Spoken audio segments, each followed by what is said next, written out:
Welcome to the 23rd episode of the iDebates channel and the first ever episode for the Discord server Natural Order.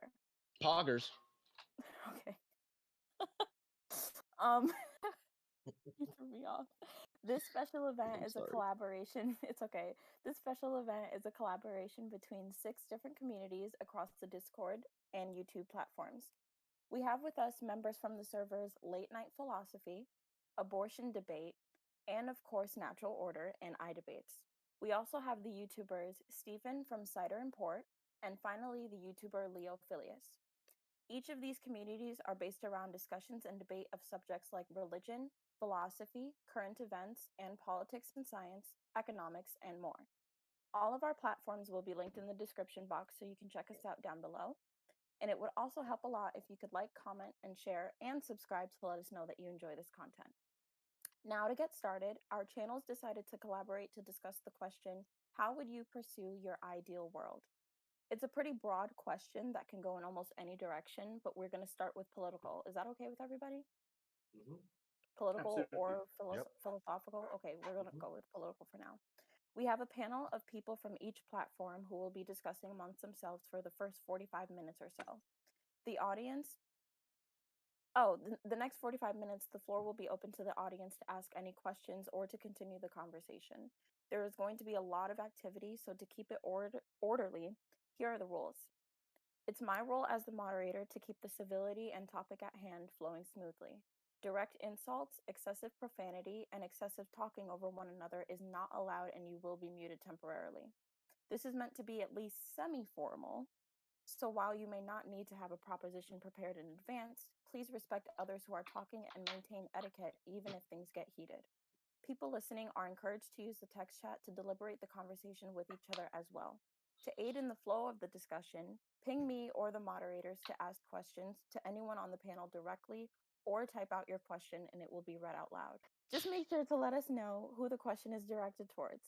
If everyone agrees to these rules, the panel can start conversing. So how would you guys pursue your ideal world? Anyone can start. I personally, I would pursue it by expanding democracy, not just within terms of our and I don't know where everybody's at, so I'm going to be speaking from being in the United States. I'm assuming most of us here are from there. I don't know for sure, but I would expand democracy in our political institutions, but also within our economic institutions, because I am a fan of democracy. I love democracy. I think it's the best way forward for humanity, with all 8 billion and growing of us, to best live together. Yeah, I mean, I would kind of second that. I mean, I best kind of associate, or I best kind of identify as a socialist. So yeah, that would kind of be my ideal world, in one like where we live under socialism, where we have a robust and self-sustaining social safety net and social programs to help those who are struggling, or who are any sorts of scenarios. So I'll just kind of keep it brief and just kind of leave it at that, and I'll leave it over to the next person. If I may, I would. Sorry, continue, please. No, go on. Yeah, it's fine. Yeah. I would counter that. I wouldn't expand democracy because I don't see it as the most important thing there is for ideal world. I would pursue an ideal world by building culture, and specifically by building civilization by any means that are needed and with any means that are possible. That right. would. So. Yeah, good. Sure, go on. Yeah, go ahead. Are you I have done? my turn. Please continue. Yeah, sure. So I would actually argue against democracy, but not in a tyrannical sense. I would say that the best way to pursue your ideal self, or live in the best way possible, is to put focus on the sovereignty of the individual and property rights. I would actually argue that democracy can be quite tyrannical. So that is my position. I would put focus on sovereignty of the individual and private property rights. Limited government at best. I would build my ideal world preferably through the democratic and if possible and if needed revolutionary collectivization of the means of production, distribution, and exchange, and of course the expansion of democracy. Right. Is everybody kind of done giving sort of an introduction for themselves? I'm assuming, because if anybody else wanted to like jump in on that first part, please go ahead. Anybody else? So a question I had for, I don't know if I'm pronouncing this correctly. I can't see your name. Why is it not letting it pop up? The guy with the no face in the suit with the colorful background. Psycho something? Yeah. How do I pronounce that? Yeah, Psych? Okay. Psych. So just a quick Psych. question. And I do ask this genuinely, because I understand it might come off as kind of smart-assy, but I am asking genuinely. In what ways would you consider democracy to be similar to tyranny? Well, because well, to give you an example, if you have the majority of a crowd agreeing on one principle, and you have a minority that is not agreeing on that principle, then you're basically pushing your ideas on the minority. I would agree with that, but I would also say that, or I guess let me phrase this as a question. Would it not be better for, and when I say majority, I'm not talking about like just a very simple majority. I'm talking more within the context of a vast majority. Would it not be better for the needs of the vast majority of a society to be met over the needs of a very small minority of that same society? Well, not necessarily, but that depends on what you mean by the need. So, I to guess put you got it a point there. simply, yeah. So, like, if the need is to communicate, you don't have to have a room full of people where they agree on everything, but you can still communicate, right? Respecting your boundaries, but yes, yeah. So you get the idea. So I would say that compromise would play. I personally, I think that compromise is a large part of to me, it's ingrained into democracy. So an inherent part of democracy is compromise. I would go further, not just that the vast majority should have, I don't really want to say control, but I'm going to use that term just because I'm not going to sit here and labor in my mind over a better word. The vast majority should have control over the society, but at the same time, I do think that they need to be compromising with the majority, as long as the room for compromise is, what word am I looking for here? As long as what you're compromising on isn't destructive to the society as a whole, I guess is what I'm trying to say. Right. So you're basically arguing for, so long as there is some degree of freedom, compromise is more favorable towards not compromise. Am I getting that right? Yes, for the most part, yes.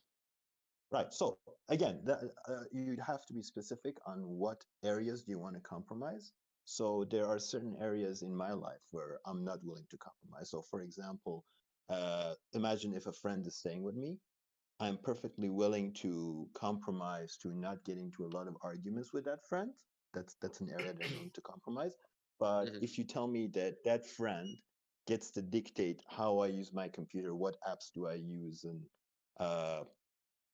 where do I lay my files, it's a more personal space. So the tyranny of democracy it really depends on what are the measures. I would like there to be some areas where there is literally zero compromise on your part, or let's say the government part, a centralized government part, because it's really not your right to make me compromise. And in some contexts, if you make someone to compromise, it will turn into a power play that it is actually not fair to that individual. I agree with quite a bit of what you said, especially in regards to compromise and through, like, a state and everything. I am a market socialist. Ultimately, my goal would be communism, a stateless, classless society. I just personally feel that such an idea is at least a century away from being implemented in a proper manner. But ideally, and since we're talking about our ideal world, I might gloss over some nuances and I might make some assumptions. I think that we all can sort of understand that, or at least I hope we all can, that there would be no state in my ideal society. There might be like communes that might loosely govern themselves, and in that sense I think that you would have greater preservation of things like individual liberty and freedom, personal rights and personal property. Because just really quickly, and then I'll let somebody else jump in here, I do make a distinction myself between personal property and private property. Okay, I would love to hear more on that, but if somebody else wants to jump in, that's okay. But that's a fascinating idea. Yeah, I mean, just to kind of continue on the kind of general kind of veins of like what we were talking about of, you know, like not compromising, just for example. Yeah, I mean, there's a few things that I'm not willing to compromise on. Healthcare is just one of them. I'm not willing to compromise even in the slightest on healthcare. I want a single payer socialized healthcare program implemented, and that's it. I'm not willing to give an inch on that. So if anybody has any pushback, I welcome it.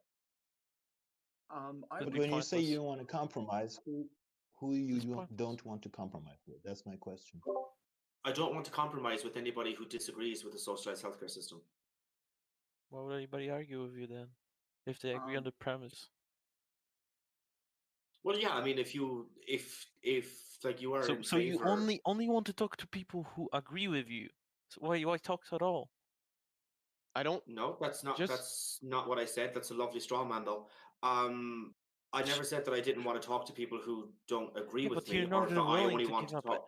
You're not willing to give up any of your positions, so you're never gonna change. But this was kind of going on the point. No, it's not that I'm not willing to give up my permission. You just said you're not willing to. Or change. Excuse me. What I said was I am not willing to compromise. What I said was I am not willing to compromise on that specific position. I did not say that I am not willing to change my position. I could be wrong, and I might change, and I might be like the biggest mouthpiece of the private health insurance companies. That could happen. I don't know how likely it is, but it could happen. I am not willing to compromise. That's what I said. Right. If I may just a little bit jump into it, I kind of am wondering. There seems to be overall a general presumption in all of you of kind of what is the point, what is the in a way a utopia, what is the good for the man. So I just wanted to ask, why exactly is democracy, or indeed freedom for that matter, why is that good? Because I like it. Because it allows people to live their lives in the ways that they see fit, and allows them to contribute productively to society in ways that are better for them. In my mind, if there wasn't freedom, the people who should be physicists wouldn't necessarily be allowed to be physicists. Maybe in some societies where there's no freedom, they might be. But I think that people being able to live freely, and obviously with it, I mean, I'm not speaking extraordinarily broadly here. There needs to be some rule of law. I would imagine that all of us could agree on that. But within the confines of rule of law, I think it's better that people are capable of living their lives and contributing to society in the ways that they deem to be most productive in regards to their skill sets, if that makes sense. Absolutely, I would agree with that. Only thing is, I would be skeptic if democracy is indeed capable of doing that. And I would like to kind of ask you, what is this determined by? This skill set or place of the people, where every individual should be placed. How is that determined? For me, are you asking sort of how do we determine what roles people should play in building and sustaining or contributing to society? How? Well, not exactly. More so, what makes a person fit to that place? What makes a person, become a physicist? Me personally, I think a lot of it has to do with. I think a lot of it has to do with personal interest. Or some people might not necessarily be personally interested in something, but they recognize that even though I've met people who have degrees in engineering or physics or what have you, that they're not entirely interested by it. It's not that they're bored by it, but they're not fully interested by it. But they recognize that they do have a skill set for it. If you guys can hear a dog barking, I seriously apologize. It's No, that they recognize that there is some skill set they have for this, and that they feel that the contributions they would be capable of making would be best served within that particular, I guess you could say, industry, for lack of a better word. I agree. So Although I would just ask, does democracy really do that? Because democracy itself kind of pushes towards certain universalism of the group and of the decision within the group, based upon the vote, which has to be one on the issue from the whole group, especially since you say you support generally widening of democracy, so make it more direct in a way. Do I presume that's right? I can you repeat that last bit? Just I want to make sure I understood your point correctly. That you want to kind of make democracy more direct in a way. I would argue in an economic sense, I would argue that a more direct form of democracy would be ideal. In a political sense, I personally am in favor of what I would dub a socialist republic, where you have republican democracy tied with a socialist economy, where I would argue that a direct form of democracy, while I do think that it could potentially be ideal, I do still think representative democracy, at least currently, would be a better option. Okay, I understand that. But my general point, contrary to that, is does democracy really do that? It kind of can't pronounce it. Universalizes people in a way based upon the vote. I think it was touched before by Psycho. Sorry, I will say it more simply.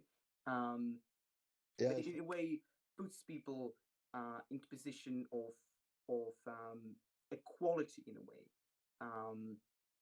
which makes them more universal.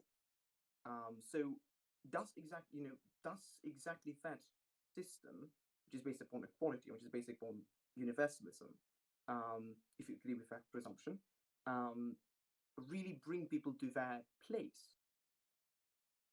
What I would say is that for me, I don't feel democracy does, or at least should, bring about equality. I would argue that it should bring about equitability. I think equitability so is better than equality in most instances. what does that mean exactly? Like, what would be effect of, let's say, a market, right? Like in economical sense, what would be the difference in your framework between a market that is directed by democracy as opposed to a market that is not directed by democracy? What are the direct influences? Like, can Uh, you give me an example? well, I would argue worker cooperatives is a really good example, where all of the individuals that are employed by a firm have some say in how the firm is to be directed and operated. I would argue that's better because it takes into consideration the needs of all of the people that are employed by the firm, rather than decisions being made in a more autocratic sense by people who generally don't take the needs of those below them into consideration and really make decisions for the sake of maximizing profits for themselves, and not the longevity and the sustainability of the firm and all of the individuals who partake in it. Because everybody that works at a firm, an economic firm, contributes their labor to the overall revenue that the firm collects. So I think it's only fair that that revenue be equitably distributed amongst all of those individuals, and that all of those individuals Right, have but some say in how that firm operates. well, but yeah, but where you're going wrong in your framework is you're basically categorizing labor as equal in all terms. So we don't have a thing named like the thing called equal labor. That's not how it I works. don't believe labor is So equal. well, see, that's the thing, right? When if you believe that labor isn't equal, then leadership itself becomes a skill, and if you somehow democratize that decision making, and again, I mean, based on what you said, that depends on what you mean by like democratizing the decision making. So, like, if I own company that produces shoes, is everybody going to decide what type of shoes do we put out? Are they going to decide on the wages? How is that going to work exactly? But the thing is, the system that we have currently, which is leadership and then everything else below that, it actually works the best because you have different skills that are manifested in different ways. So the labor itself, as I said, you don't have one specific type of labor. You have labor as in terms of physical activity, but that shows itself in all the different positions in the company. And if the head of the company employs the right people, all of those branches will function properly without any sort of problem. So I would say, like, if you democratize decision making in a company, that can only lead in disaster because not everybody shares the same skill. Wait, Yeah, it doesn't. hold on it doesn't. one second, because I've been trying to get something in. We have like 3 questions already, kind of like starting Okay. to back up. If you want to reply like super quickly, I and then can. we can start. Okay, then we can start answering some questions that people are asking. There is a shitload of data on this. Worker cooperatives are generally more productive because the workers are generally happier. They last longer. They also have a higher chance to actually last longer rather than their general longevity. Especially making it past the 5-year mark. Also, there are successful worker cooperatives. There's a huge one called the Mondragon Corporation in Spain. It operates many branches. All this stuff you're saying there's an issue with, it's like verifiably proven to be false, and generally they operate on better. They operate better. You can see that through data. Well, That's all I wanted I to would say. have to check. I would have to check your data, but like, I will post it in yeah, the voice text chat. So why exactly? I would love that. Why exactly hold on, aren't they more common? We have These questions worker that people want to ask, so I'm gonna just throw one out there. I'm gonna go with John's first, just because it's more about what we're talking about right now. But he said, "What is your guys' praxis? I'm sorry, on decommodification." If that changes the subject entirely, I'm sorry. On decommodification, Mm-hmm. I think that it could. I guess I would say I don't really have like a praxis on it. I have thoughts on it. I think that it could be a good thing, but for right now, I don't think that it's necessary. At the given instant, I don't think that it's necessarily the best way forward, and it should be looked at once other aspects of how I would establish the world have been put in place. Then we can look at things like decommodification. If I may answer to that, my personal praxis would be kind of creating more of an economical and political culture, and um, which would be more focused on duties, responsibilities, and rights, and privileges coming with that, um, which would make a thing not necessarily being commodified, but rather a privilege or a duty from someone to base kind of on a correlation between the person and his environment, which would, yeah, that's kind of my praxis towards that. I'd say I agree with that. Yeah.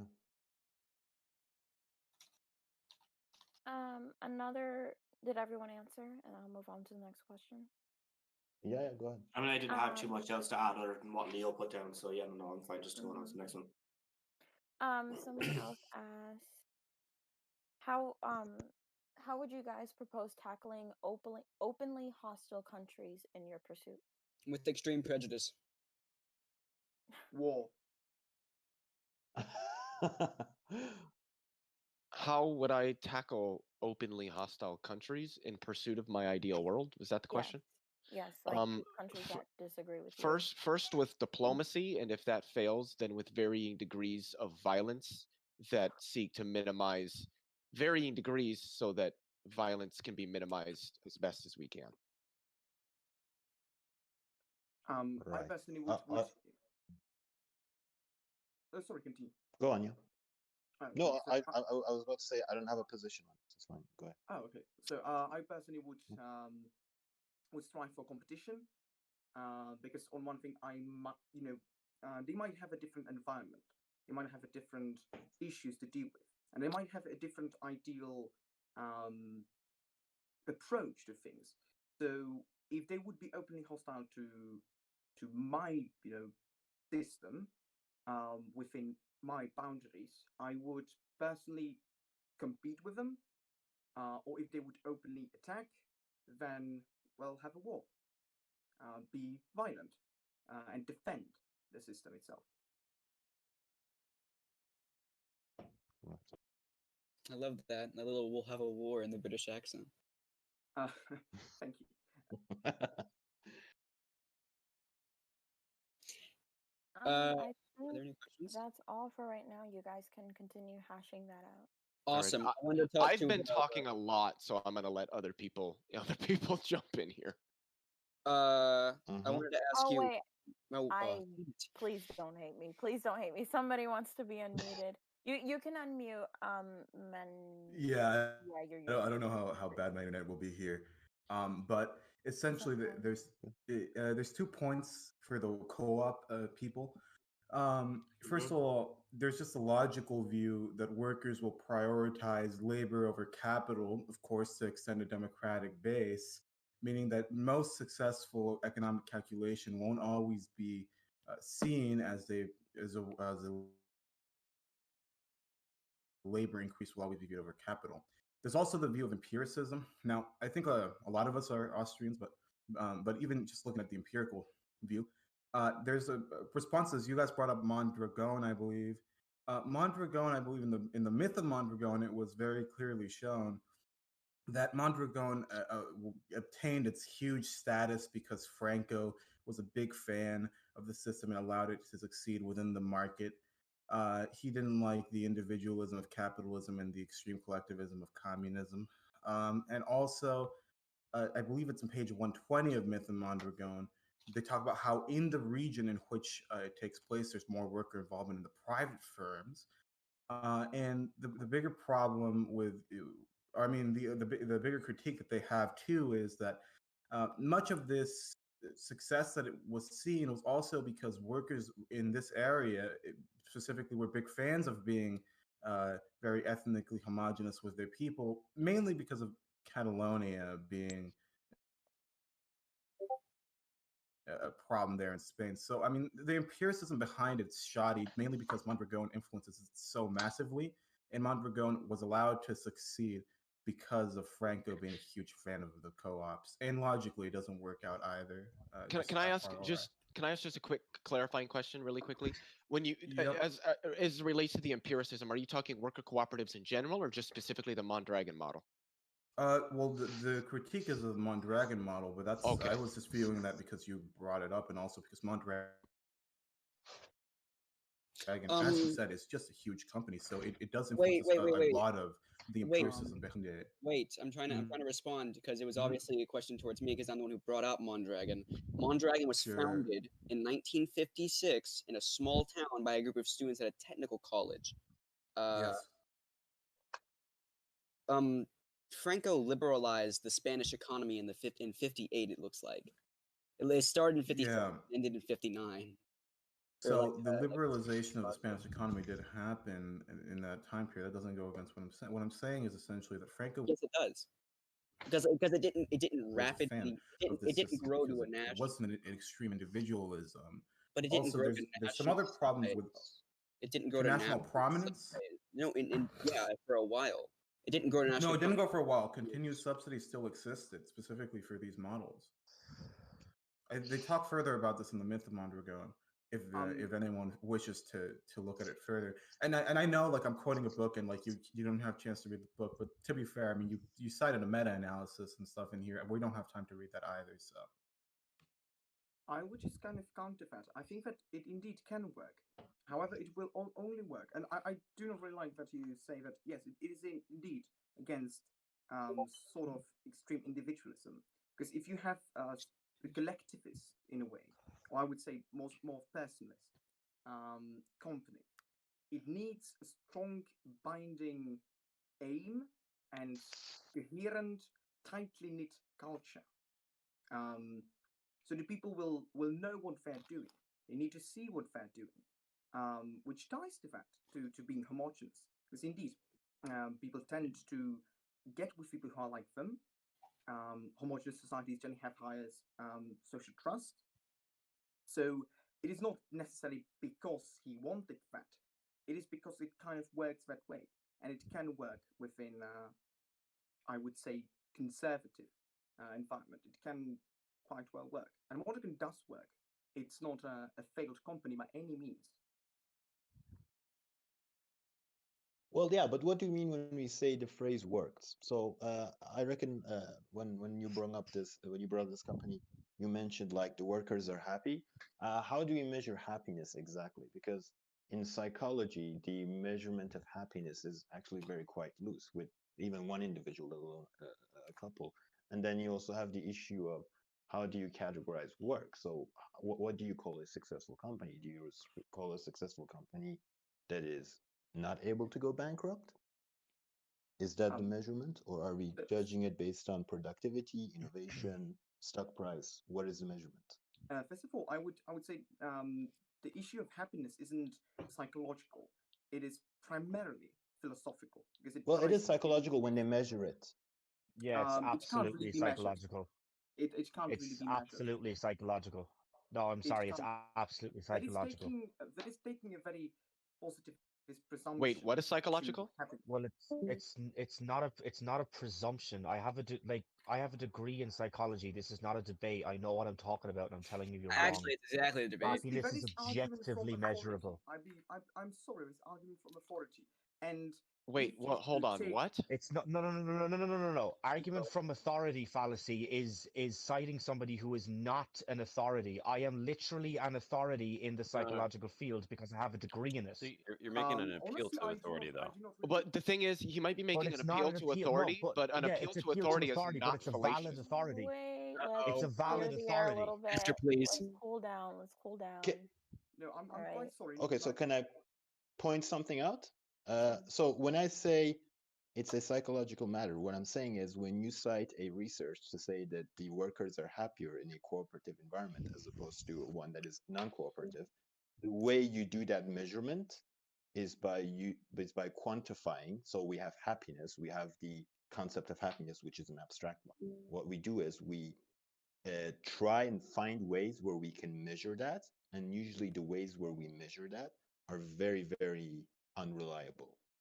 And you can do like it doesn't have to be an authority. So like right now, think of how you would measure happiness in a way that is actually valid and you can cite in a research. I asked them. Chances are you're not going to.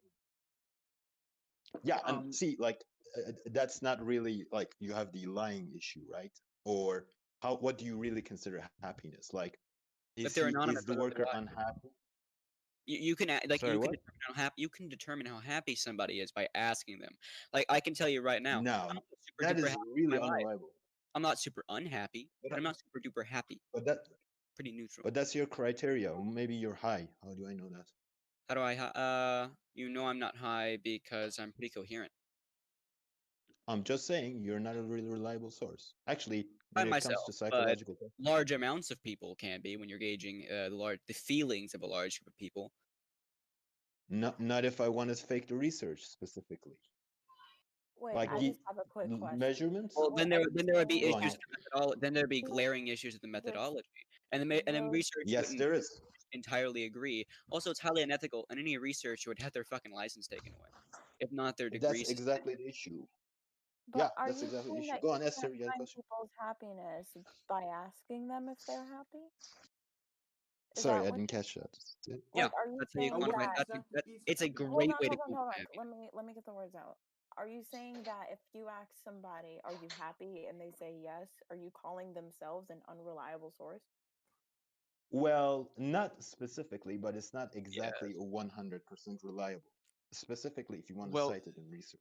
just Which is really why quick. you use large amounts of data, meaning a large case sample, which is Yeah, what they Not do. if yes, not if your source is self-identification, though. I There just are wanted other to ways to measure happiness. I just Like wanted to point out really quickly that almost all methodologies for measuring something are going to be unreliable to some degree, whether it's infinitesimal or large. What professionals tend to do is weed out methods that show a large amount of unreliability and utilize ones to show a very, very low amount of unreliability. So there's always going to That be a is true. factor of unreliability, but that doesn't necessarily mean that the data that we're collecting should just be rejected prima facie. I What never exactly said it do you should be all mean rejected. by happiness? What exactly is happiness? That's exactly the problem, right? Well, That's exactly the problem where But they're you not measure it. they're not trying to define happiness, because at least most people have this fundamental idea of what happiness is, and for most people it kind of coincides with the feeling of being satisfied with their life, and what is happening with them. Yes, feelings of That content. is your definition. That is your definition. If you Well, want to do like that a is the proper general, study, like that's how people actually you no. can define happiness. Let's define it, please. Well, the thing with So happiness is it's a state of mind. The So state of being happy. yeah, and that's the thing is the definition is probably going to be unsatisfactory to most people because it's just the state of being happy. Like happiness is a state. This is why defining emotions can be hard. But the idea that professionals can't provide some definition of happy, or when they interview people, are you happy? Person might ask the I don't want to use the word interviewer because that's the wrong word, but they might ask whoever is asking them the question, or the survey that they're taking might outline what the survey is generally taking as happy, and asking that person if such a definition applies to them. Generally, from what I've seen, it's going to be on a scale. So they're going to ask you on provide a scale from like say 1 to 10 on how content you are with where you are at in life, how much you feel you are satisfied by where you are at and what you are doing, which is going to be a measure of overall happiness. Happy is a very broad term, and I think that might be an issue here. Yeah. Actually, it's just a few And words: feeling or showing pleasure or contentment, which is how most people feel happiness. Also, they gauge happiness usually by defining it as some form of satisfaction within your job, as in you're happy with your job, you're satisfied with your job, and they gauge that by using worker participation, which is a big part. Sorry, could you repeat that last bit? They frequently gauge it using worker participation numbers. Right. So just to address that, like earlier point, I never said that just because there is an imperfect way of measuring an abstract idea, that measurement should be completely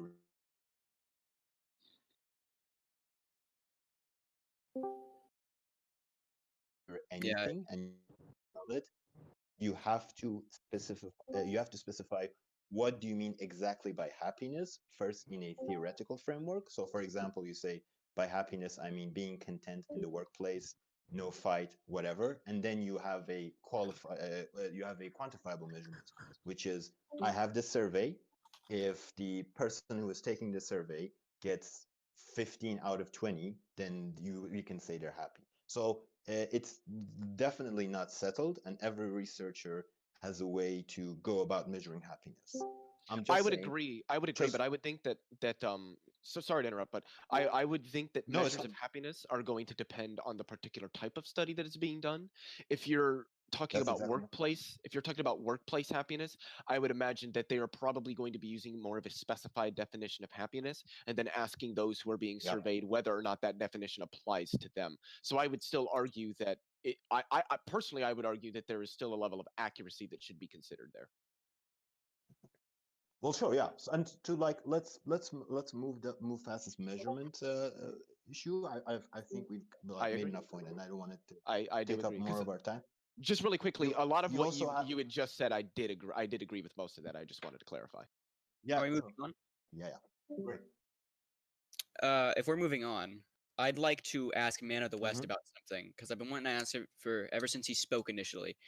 Man of the West, you mentioned earlier in the early beginning when you were wanting to pursue your ideal world, you'd be pursuing it through expanding civilization. Firstly, how would you define civilization in that context? And secondly, do you believe civilization has yet to be expanded to every corner of the globe? So, civilization is so it's basically civilization itself is complex of peoples who are being civilized. What I mean by being civilized is kind of abstract. although it can be defined, it's being conscious. It's being conscious about the world itself.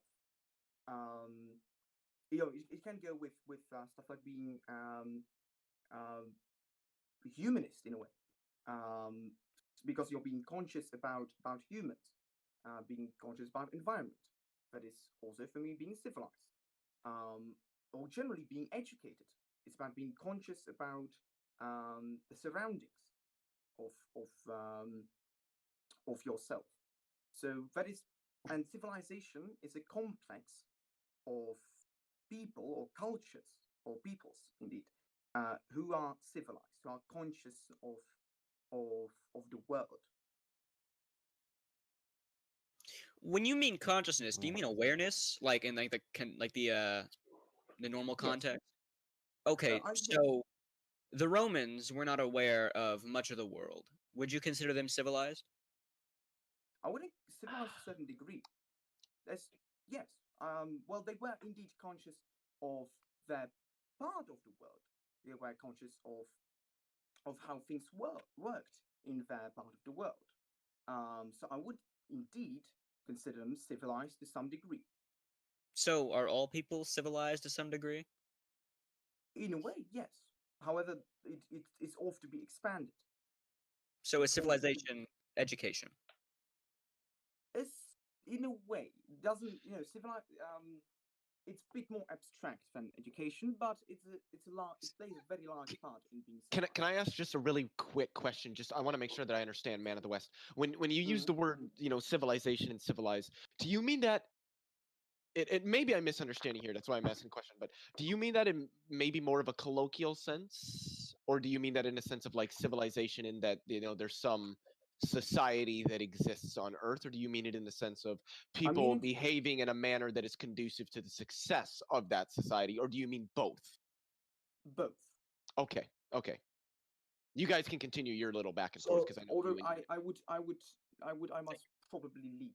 I have some things that came up, and I would unexpectedly have to leave. So I must say sorry for myself. I didn't really expect this to happen. So I must most probably leave. That's okay. That's okay. Yeah, that's okay. Thank you for understanding. Goodbye. Before you leave, I just wanted to say that I did enjoy listening to you, despite the fact that we have disagreements. I think that you're respectful and courteous, and that you do a pretty good job of articulating your point. So, hopefully, we can have exchanges in the future because I think that they would be fruitful. I think your voice is nice. I agree with that. Yeah, you have a very soothing voice, Mike. Thank you. Yes, you take care. Thank you. So goodbye. Have a nice rest of the day. Bye bye. See you. Bye. Thank you. Bye. What a nice young man. Indeed. Very well could have been older than you, Esther. Oh, yeah, I was about to say. Yeah. That doesn't mean he's not like young just because he's older than me. He could be in his 40s. He could be in his 50s. Who knows? Still young. Could be. He needs to pursue a job as a lecturer because with a voice like that, let me tell you. Yeah, that's gonna go places. Yeah, definitely. Made me not want to insult him.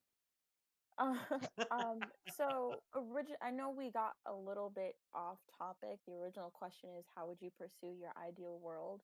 Does anybody want to tackle that from like another perspective, or like? I started, so I'll let somebody else hit that right off the bat. So actually, Man of the West left on a very interesting question. So just before we get into more details, where does everybody stand on the idea of expanding civilization? Would you say you agree with that or disagree with that? What? I think most people are civilized at this point. So when you say expanding civilization, do you mean like expanding education and what's the word I'm looking for? Oh, God, why can I not think of why am I drawing blanks on the words I'm looking for? Expanding like things like education and stability and wealth, things of that nature. That was what I was going to ask later on. If you say like, okay, yeah, expanding civilization is cool. So I want a practical framework of if you think expanding civilization is cool, if that's an ideal purpose, how would you actually define that? How would you pursue that? Okay. I'll let somebody else start off. Any idea? Okay. Unless nobody else wants to. Steven. Steven. Yeah, I don't really kind of like know. I guess it would kind of have to like depend on exactly what you mean by expanding civilization. Yeah, that's what I'm after, right? I want to see what like where everybody's at. Like, what's the definition? I couldn't really personally. I couldn't answer the question of whether I would expand it unless I knew what was meant by the term expand civilization. Yeah, I'm So kind of in basically the same boat. So I'm gonna give you a practical framework of mine, and Go ahead. I've been thinking about it lately. I've also discussed with a friend. I think I wouldn't call it civilization per se, but I would say a moral goal, an ideal society, would be a society that is capable of tolerating its most disagreeable person. And by disagreeable person, I mean someone who is not willing to play by the rules. So basically, I think a good society would be a society where the rebel is allowed to be a rebel and he wouldn't face any consequences for it.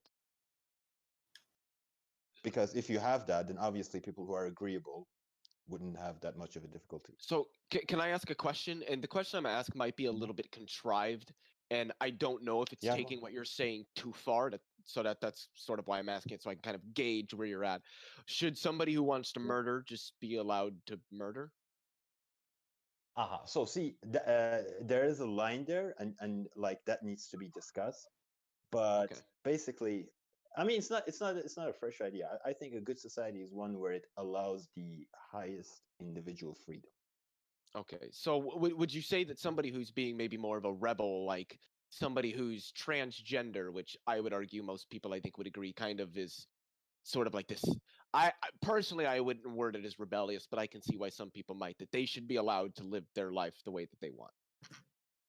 It's something like that. I guess like the way to make it more tangible for everybody else would be something like cancel culture and things like that. I would argue that a proper society is one where you would see very, very few of cultural stigmas that prevent people from speaking out. Doesn't matter what their ideas is. Of course, I could agree. I would agree with that to an extent. I would argue, and I think you kind of alluded that you would agree with this. Correct me if I'm wrong. That there has to be a limit somewhere, but I think that you're arguing that limit might be pushed a little bit further than say some others, not necessarily myself, but some others might set. I can agree with what you're saying, at least in principle. To dive more into it, we'll just have to keep this discussion going. Yeah. I mean, I haven't made up that line yet. I couldn't argue for a position. I'm just saying, in a practical framework, I think you could categorize that as a civilization that is worth spreading for everybody. Because I don't see how one person in that society. I would agree with that. I would agree. Yeah. I think personally, I think it would increase social cohesion, which I think is a big aspect of having a properly functioning society, which does the most for the most people. Yeah. Anybody else? Yeah, I'd agree with that. Anybody else want to jump in? Is everybody else connected? Yeah. Yes. Huh? Where are we at in the discussion? Sorry, I'm having a text chat right now with Wrathu. Oh, okay. Say hi. Well, we were basically discussing how would you define like a society that's worth spreading? Like, what would be a how would you framework pursue your ideal world? Yeah, how would you market your idea if you think like you've got the best idea? What is that idea? Well, earlier I said I wanted to pursue my ideal world by collectivizing the means of production, distribution, and exchange, and expanding democracy. Poggers. Hey, can you close my door? Or stop screaming? One of the two? Cool beans. Close my fucking door. Stop screaming. Oh, I'm sorry. That was a little bit of humor. A little bit. Yeah, a little bit. Yeah, it's fine. Hey, yeah, okay. I'm gonna just really quickly. I'm gonna step away for about 30 or 40 seconds. I do have to use the bathroom. I will be right back. No, no problem. What's your question, Rita? I've got to. were you the one with the Yeah. background noise? I was gonna say, ask her what her ideal society is. Her. That's my little brother. sorry, your little brother. Right, my bad. I'm gonna Oof, laugh my ass off and blow it later. How would you punish rebellious teenagers in your ideal society? Yeah, I don't know. Maybe with extreme violence and executions. That'd be a big one. Yeah. Okay, let's just steer away from that. Does I'm sure anyone you can want to get take? plenty of parents agree with you. Does Go anyone ahead. want to take this question from like a religious take, a religious point of view, Please don't. instead of political? I mean, like, Well, I guess, I mean, like, some people are like gonna kind of like expect either me or Leo to kind of answer this in a certain way, but at least for me, I mean, look, I'm an atheist, and anybody who kind of knows me knows that I am an atheist and stuff like that. But I'm not gonna force anybody to become I am an back. atheist. I'm not going to outlaw religion. I'm not going to ban religion. I'm not going to ban the Bible. I'm not going to ban the Quran, like any holy book, because I think that they're important for education. I mean, if like nothing else, just for education, I think that they're very, very important. So I'm not in the interest of kind of banning religion or like making it illegal or anything else like that. Look, Agree. do I hope that, it does eventually just kind of die off? I mean, yeah, sure, but I'm not going to force it. I'm not going to, yeah. Are we So you on know a what I mean? are we on a religious discussion or Well, talking we about just kind religion? of. I don't. It was just one question that just kind of popped Oh. up. Sorry, that you were saying. What I was the very question? rarely, Esther, I very rarely look at politics through a religious lens. And the reason for that is because for any Christian, that's pretty much impossible in a Western country because the type of, what do you call it? The type of political system that would be espoused by Christ himself would be a form of theocratic monarchistic distributionism. It would be a very strange, impossible in the Western world ideology that nobody would be okay with fully committing themselves to. It's why I dislike anybody claiming Jesus himself as being the reason for their political positions. Unless, of course, they are a theocratic monarchistic distributionist. Can I jump in here really quick? Should they? Yeah, sure. And I don't know exactly what the question was asked, so if my statement's a little off base, just interrupt me. Esther can tell you the question. It Okay. was just taking the main Really quickly, question, was how it a would you question from perceive- the audience? Wow. No. It was a question. It was just Oh, taking okay. the original question from the perspective of of religion. So before it was like very Right. political. How would you pursue your ideal world? But like religiously, how would you pursue your ideal world? I would prefer one personally. I would prefer one that is secular, but Mhm. secular doesn't mean that religion doesn't exist. It simply means that within the frameworks or the institutions, hierarchies, whichever word you want to use, that are there, that are sort of governing and that people are involved with on a day-to-day basis, politically, economically, because I advocate for worker co-ops. So within the economic firms, within governmental institutions and bureaucracies, I would argue that religion shouldn't play a noted role.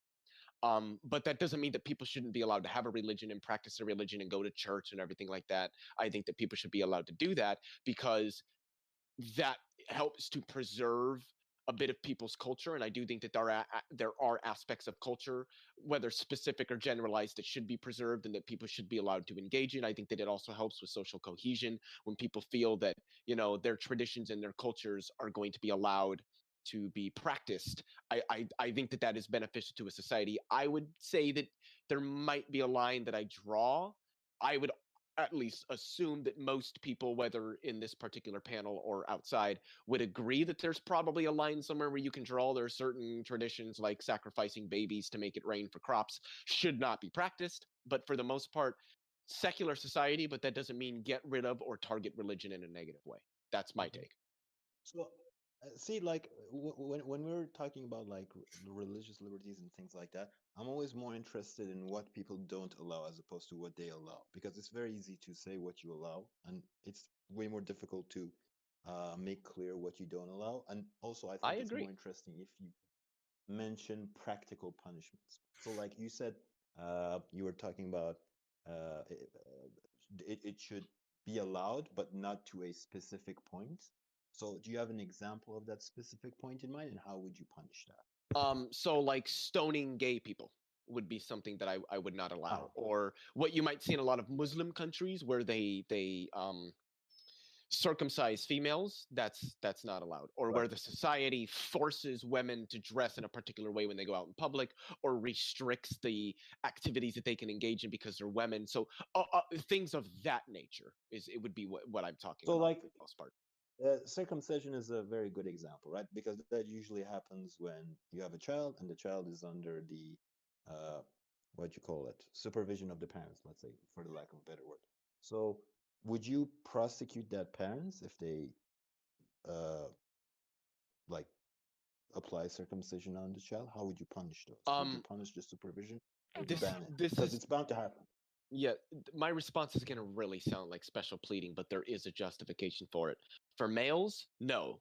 For females, yes. And the justification is that female circumcision is straightforwardly, it's drastically different and does significantly more damage to the sexual performance and the stimulation that is felt by a female than it does for a male. Which for males, there is a lot of data out there that shows that circumcision can be beneficial. There's no data that shows that female circumcision is beneficial. In fact, most of the data indicates that it's detrimental. So somebody who's circumcising females, yes, I think that there should be punishment. Males, no. So what would be that punishment? That's what I'm more interested in. Like, how would you? I don't know if I could give an answer right off the top of my head, mainly because I would, in my mind, that punishment I think should be left up to whatever bureaucratic institutions are running that society. I wouldn't want it to be like harsh, like you're not gonna, be lined up against a wall and shot in the back of the head. But there, what I would argue is I would just make it illegal, and that doctors who perform it lose their license to practice. That's what immediately comes to my mind in terms of something that would help sort of prevent female circumcision from taking place in a country. Right. Okay. Thank you. That's a good, yes. No problem. Answer. Anybody else? Okay. We'll see. When it comes to like my own ideal version of when it comes to like being religious, I would argue that with the internet and all the recent technologies that we have, the right for the individual to have meaning is actually a very, very important one. And I would actually specify it that way. I wouldn't call it, some people would say religious liberty. I would call it the right to invite and practice whatever is meaningful to you. So in my ideal society, I would put that up as basically a free market. So people who believe in Christianity would be able to campaign for Christianity. People who would be for something else, they would have the means of media. They can build platforms, YouTube channels, even more free platforms where certain ideas aren't discriminated against. And you would allow basically any idea that is more appealing to win out at the end and gain the majority. Excuse me. That is what I would say. Okay, I agree with what you said in at least in principle, and I know I say that a lot, but there's always technicalities that people can dive into. But in principle, yes, I agree with what you said. Somebody wants to start a YouTube channel that's based around Christianity, it should be allowed to do that. They want to start their own church, they should be allowed to do that. I don't think that they should be restricted in doing that. I don't think that would be. I think that would be a restriction on their individual liberty and freedom. Right. Yeah. Because I am a libertarian socialist, so individual liberty and freedom is something that I do think is important and needs to be preserved. Absolutely. So really quickly, I just came up with a question, and it's a bit off topic. It's more about like taking care of the population.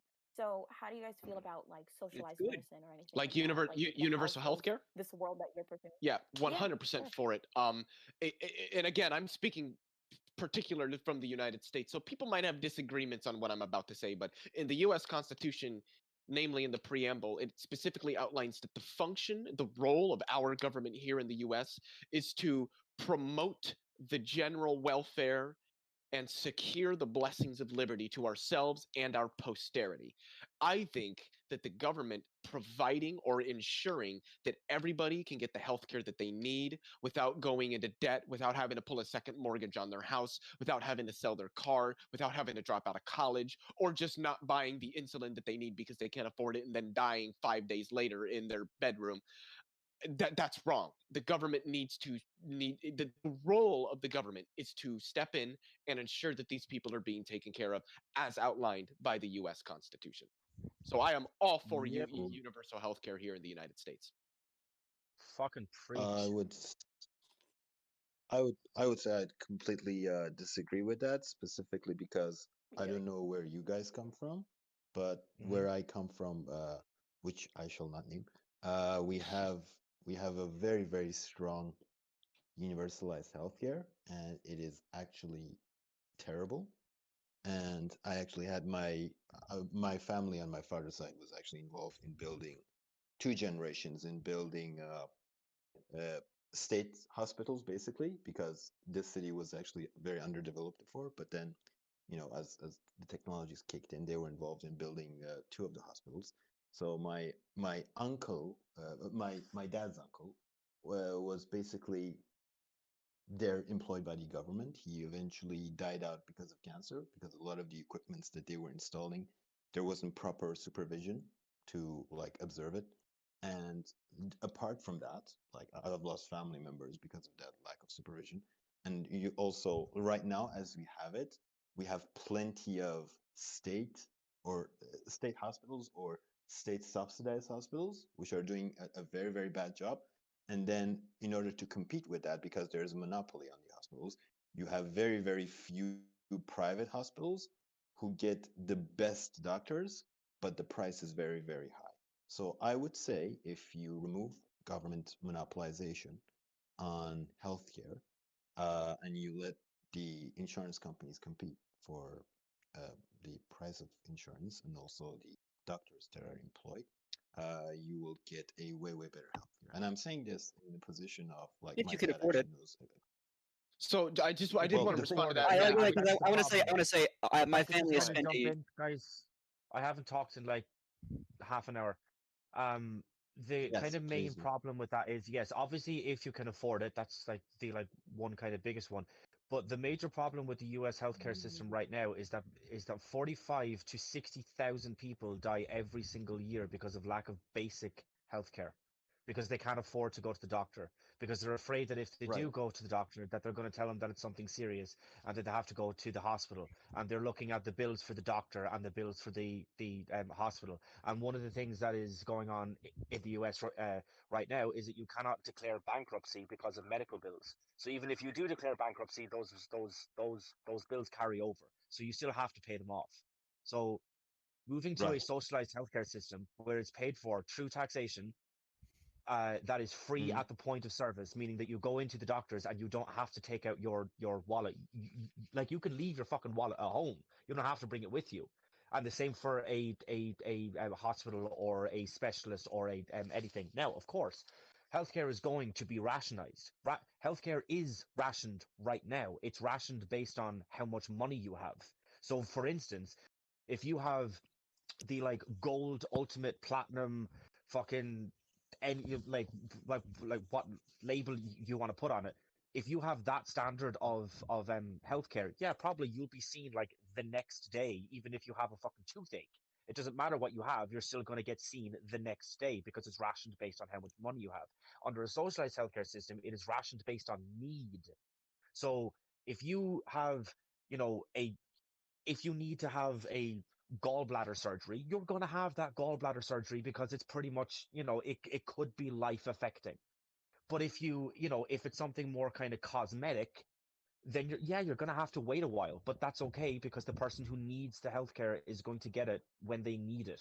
And that's not what's happening in the United States right now. So, I did. see, you're talking from a perspective of a system that doesn't have socialized healthcare. I'm telling you Yes, that which the United we States act. does have, and Ireland does have socialized healthcare, and I can guarantee you, if they ever move to a privatized healthcare system, I would hate it. Well, I did.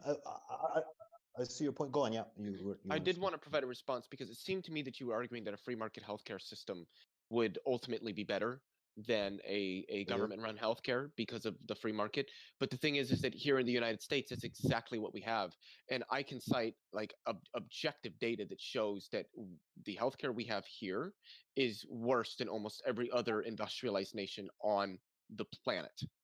I mean, I can cite Well, the from issue. I can cite research published in Annals, which is oh god, who owns them or who runs that site? I cannot remember right off the top of my head.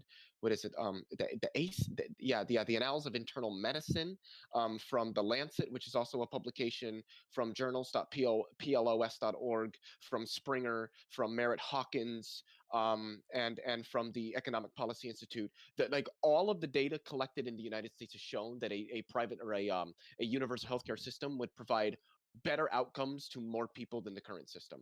That all the systems in Canada and in Europe and all these industrialized nations is objectively and demonstrably better in the United States. The United States is one of the only free market healthcare systems on the planet. At least it is the only one amongst industrialized nations, and it has the worst outcomes, the highest percentage of GDP that is spent on healthcare.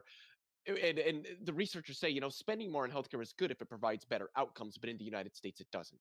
Free market healthcare just doesn't work because it's a profit-based system, and the companies are focused more on providing profit to their shareholders than they are with actually providing reasonable care to as many people as possible, and that is an issue. Healthcare is a right, not a privilege, and for that reason, it should not be managed by a free market system.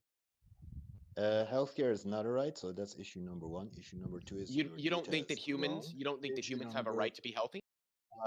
Would you let me finish? So I'm going to repeat it again. Healthcare is not a right. That's number one. Number two is your data is wrong, and number three is your objective. How do you know my data is wrong? Did you read all the Wait, studies? wait. Right Can you substantiate any of your points? Hold on. You didn't let me finish my third point though. Again, right? Yeah, but your second point, you said no. that my data was.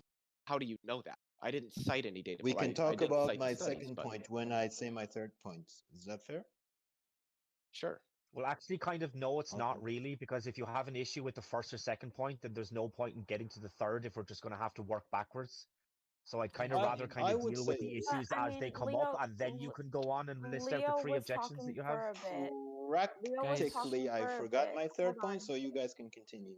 Guys, don't dogpile on psychologists, please. Like it's like Leo was talking for It's a bit, fine. so if he wanted to get through his points, No, you literally just give him forgot like one a of your minute points. to talk instead of. All his friends left him. Yeah. It's fine. Story of my life. No, see, healthcare is not a right. Why would you say healthcare is a right? Because humans have the right to be healthy. It established that humans. Why do you have the right to be healthy? Because you're a human. No human has to be born. Those are because we're interrupting each other. So let's the Constitution of the country I love and am born in, and am a citizen of, has enshrined life, liberty, and the pursuit of happiness as rights. All of these things require healthcare. Yep. No. That's a lawyer's answer, and I don't live in that country, so prove. Then I don't care. It's not a lawyer's answer. It's just true. Yeah, then I don't you care. have the right to, no, if you not, have though. the right to life, you don't even need to go over the other way. If you have the right to life, then I mean, continuing or living the most. You're talking over me. Talking. Guys, you're over talking each other. If you have Go the ahead right and to finish. life, you don't even need to go over the other two, although they like, can be lumped in and it's not a problem. But if you have the right to life, then you have the right to the most prosperous and the most healthy life that you could possibly live. Healthcare is essential for living a healthy life. I just don't understand. You can have issues. You can have issues with a single-payer healthcare system, but that is not debatable. Healthcare is essential to living a healthy life. That's not debatable. What rights does the individual have then? Wait. What rights does the individual have? Let him respond. The rights that you have are rights that are granted to you by the agreement that you live with the government. Yes, and in the United States, life is amongst those. Is healthcare not a part of that? I have a right to healthcare. But you're not convincing me that healthcare is a generalized right. So do you think that humans... It's not a universal right. Can I ask you a question? Are you pro-life at all? I would say so, yes. Although There So are, you might believe So you're every pro-life, but you, you're arguing against single-payer healthcare Wait, system? let him Seriously? speak. Let him speak. Let him speak. Yes. Let him speak. Yes. so you are I am. pro-life. Let him answer Yes. how. This is a nuanced issue. So you being pro-life, you believe that everybody has the right to life, has the right to live their life and be alive. I wouldn't necessarily frame it like that. I think if you kill an unborn baby, that's a person that is dead by other individual. So, but what if Okay. an It has actual nothing. person dies because they couldn't get the care that they needed because it was way too much money and they didn't have the money? Is that not equally as wrong? But it's not the same thing, though. But I didn't ask if it was the same thing. I asked if it was Oh. equally as wrong. Is it? No, it's not equally. Why? I mean, Why what not? do you mean by What's the equally wrong? Well, so killing a baby in the womb is wrong to you, correct? See, again, there's more details to my position. What I'm telling you, don't think beyond this. It is murder when you kill an unborn baby. That's where it begins in that word sense. Okay. Why would It you has say that it's nothing to do with why life. would you say that's murder? Because it's a life and you're ending it Because it is. unjustifiably? Yeah, I would say so. Okay, Not so unjustifiably. is somebody dying because they don't have health care justifiable? And if so, in what way? See, Because if the not, I would argue justified. that the system is murdering them by not providing them with what they need to live their life in a healthy and productive manner. Not You only that, guys, but more people dying means less people that can contribute to the productivity and the advancement of our society. And I think that that reduces things like social cohesion, it reduces productivity, and it reduces progress, which in turn destroys civilization. you are examining this from a moral position, Exactly, right? yes. That Right there is now, an yes. argument there to be made. But in terms of practice, health right is a service that you're choosing to receive. Now, the guys that are arguing for state healthcare or universal healthcare or whatever you want to call it, they're choosing to receive that service When I'm on the from ground, the when I'm government. on the ground When having I, a seizure and someone I calls would He's still finishing his appreciate it. point. I would appreciate it if I could finish. You guys are either choosing to receive that service from either the government or from the free market. That's all there is to it. Morality is attached, yes, but that doesn't enter when we're talking about efficiency and quality So in a what practical. but all of the Right. data shows that a universal healthcare system is more efficient and more qualitative than a free When- market system. When Like I'm on the I ground would this have isn't to even say that. and someone calls the wee woo wagon, so I get charged $10,000 for that little ride. Amazing. Now So- that brings choice. us. Actually, $800. Sorry. So you said you That would wanted bring us to the second. Sorry, go on. you said you wanted to see data on that, if I remember correctly? Because I Well, I have have seen data on that. I have to see your. I have a technical paper here from the Library of Medicine of the National Institutes of Health, the ncbi.nlm.nih.gov. This was published in Right. 2012 by Goran Ridic, Suzanne Gleason, and Ognjen Ridic. And they state in this paper, it's entitled, and I am looking at this on a different laptop than the one that I am streaming from because I have it saved. So I'm going to give you the title of it, and you can look it up if you'd like to see it. Comparisons of healthcare systems in the United States, Germany, and Canada. And they state in this quote, it would appear that systems that ration their care by government provision or government insurance incur lower per capita costs. On the other hand, in the largely private system in the United States, waiting times tend to be shorter than in ration systems, a conclusion that follows simply from the theory as well as from observation. Americans have been more dissatisfied with their healthcare system than Canadians or Germans have been with theirs, end quote. So while they do argue that in a free market system, wait times aren't quite as high, but people still tend to be significantly more satisfied, and healthcare still tends to cover less people at a higher cost. And I have probably close to 24 studies on universal healthcare systems, and not one of them shows that a free market system is in any way more efficient, efficacious, or qualitative than a government-run system. Can I jump in? That's because you don't have a free market healthcare in the United Yes, States. we do. You just Yes, we do. Yes, you do. You don't. We do. Yes, you 100%. You do. do not. You Like, have okay, hold on, really huge quickly. government. In what way do we not? Remove the government and all its subsidies and special favors in terms of lawmaking for healthcare systems, and then you'll have a free market. Yeah, but the thing is, the reason that our healthcare system still actually operates and still provides care to a decent amount of people is because of those government regulations. Obamacare, while I That's don't agree with exactly it, how they because I keep you don't, hooked.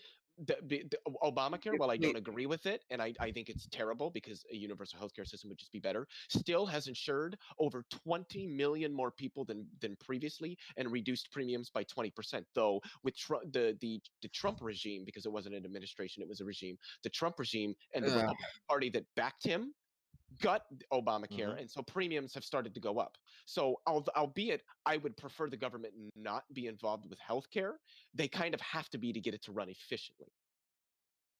Someone You're wanted to basically hop in. describing how. Sorry, go on. Sorry, someone did want Go to ahead. say something.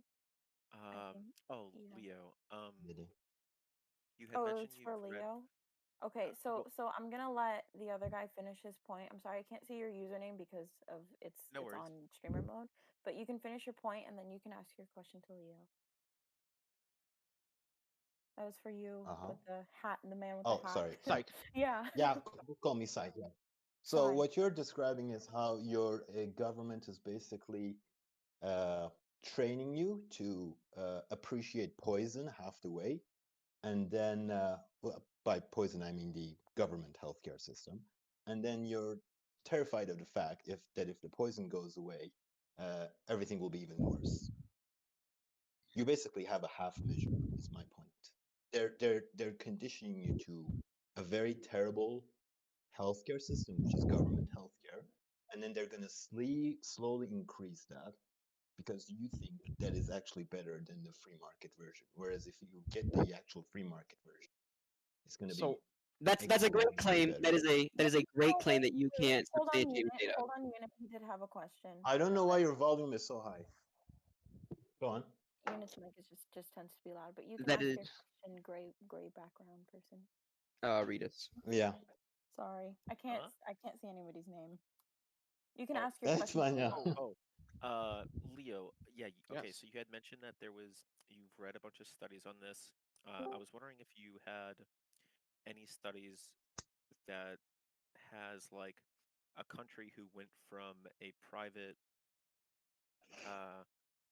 health insurance system to a universal healthcare system. like studies on how the transition takes place. Now, how much more effective the universal healthcare was compared to the private. I mean, Well, I do have have anecdotal evidence on that, but I totally accept if you don't take that because I mean, I like, do have a Ireland moved meta-analysis. from I do have a meta-analysis published in journals.plos.org. It is entitled Projected Costs of a Single-Payer Healthcare Financing in the United States, a Systematic Review of Economic Analysis. And in it, they state the following, quote, our search yielded economic analyses at the cost of 22 single-payer plans over the past 30 years. Exclusions were due to inadequate technical data or assuming a substantial ongoing role for private insurers. We found that 19 or 86% of the analyses predicted net savings. A median net result was savings of 3.46% of total costs in the first year of program operation, and 20 or 91% predicted savings over several years. Anticipated growth rates would result in long-term net savings for all plans. What was the title? The title was Projected Costs of Single-Payer Healthcare Financing in the United States, a Systematic Review of Economic Analyses. I really wish I could link these, but I'm working from 2 different laptops, so I dearly apologize. Yeah, you're the one on that Mac, right? Yep. Oof. Hey, Psych. If they're done, earlier you made a claim that you couldn't substantiate with any form of data or evidence. You said that like they were inoculating us with whoever they is, the government, I'm guessing, with government-run healthcare propaganda in order to make us think that it's better than it really is. Apart from the fact that you can't substantiate that with any form of data or anything, I can tell you as a fact of somebody who's lived in Texas all my life and has recently moved to California, and I'm just about to get actual healthcare for the first time in a very long time. I can tell you with absolute certainty that at least even if the healthcare here, even if somehow it isn't as good, at least I get it. Good for you. Very good for me, actually. You see, my personal anecdote isn't worth that much, except when compared to your personal nothing. Well, I'm just joining. I mean, It's a shit If show. I may ask. you would be wrong there. Oh, you would got be something wrong for there me? because 1 second. You got something for me? You got some of that you'd be evidence? wrong there. Well, I do have evidence because you failed to mention that almost for the majority part, at least in the academic people that I've met, they're mostly for I failed to universal mention the healthcare. people you've met. Wait, Let him hold on, finish hold on, his- hold Let on. him finish his point. Go That on. is simply to say that I haven't read any specific paper on people's bias when it comes to healthcare. But So you would agree. I did want to One- ask just a really Go quick on. question, Okay. just to make sure I heard you properly. Mhm. You said that from Right the now. academics you've spoken, most of them seem to support a universal healthcare or a single payer system.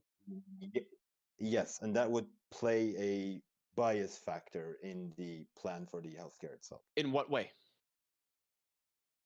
Well, usually when you do research, you do meta-analysis to see if there's anything wrong with the measurement.